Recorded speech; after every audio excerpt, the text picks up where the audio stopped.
මම චිකන් එකක් හදන්න යන්නේ. ඒක උයන්නේ නැහැ. ඒක මම මේ තියෙන අවු මිරිස්, ඉඟුරු, සුදු ලුණු, කරපිංචා මේ ටික ඔක්කොම මම බ්ලෙන්ඩර් එකට දාන්න තමයි යන්නේ. ඊට පස්සේ ලෙමන් ජූස් ටිකක් දානවා. ඔලිව් ඔයිල්, ගම් මිරිස්, එතන මිරිස් කුඩු ටිකක්, අමුතුන පහ, කහ චුට්ටයි, ලුණු ඔයාලගේ රස අනුව ලුණු දාගන්න. අපි දැන් මේක බ්ලෙන්ඩර් කරගන්න තමයි යන්නේ. මේ තියෙන්නේ මං හොඳට සෝදාගත්ත චිකන්. අපි මෙහෙම මේක දාගන්න.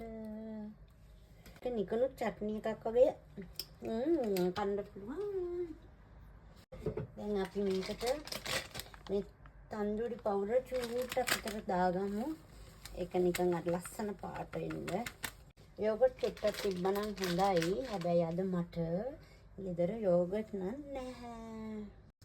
දැන් මේක මම මෙහෙම අනලා ඕගොල්ලන්ට ඉක්මනින් කන්න ඕන නම් පැය භාගයක් පැයක් තියලා මේ අවන් එකට දාගන්න පුළුවන්. එහෙම නැත්නම් පැය දෙකක් තුනක්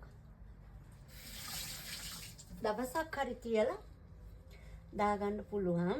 ඒක තියෙන තරමට තමයි රස. මොකද ඔක්කොම 3-5 මස් එක ඇතුළට උරා ගන්න එතකොටනේ. නමුත් අද මම ඉක්මනට ඒක අවන් එකට දානවා. ඒ භාගයක් විතර තමයි හැබැයි තිබ්බේ. මොකද මේ මං ගොඩක් වෙලාද තිබ්බේ නැහැ. අවන් එකට දානවා. ඒ අතරේ මම මේ සැලඩ් එකක් හදන්න යන්නේ. ලුණු, කැරට්, කිව්කම්බර් දාලා.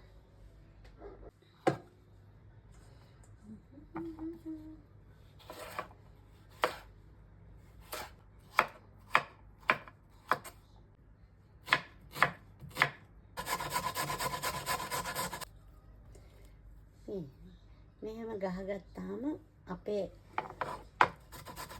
අත ගෑවෙන්නේ නැහැ. ඒ නිසා අවසාන ටික අපි දැන් සැලඩ් එකක් හදමු. ලෙමන් ජූස් තියනවා. මෙන්න මේ විදිහට තමයි අවන් එකෙන් ගත්ත චිකන් එක. බලන්න. මේ තියෙන මගේ සැලඩ් එක.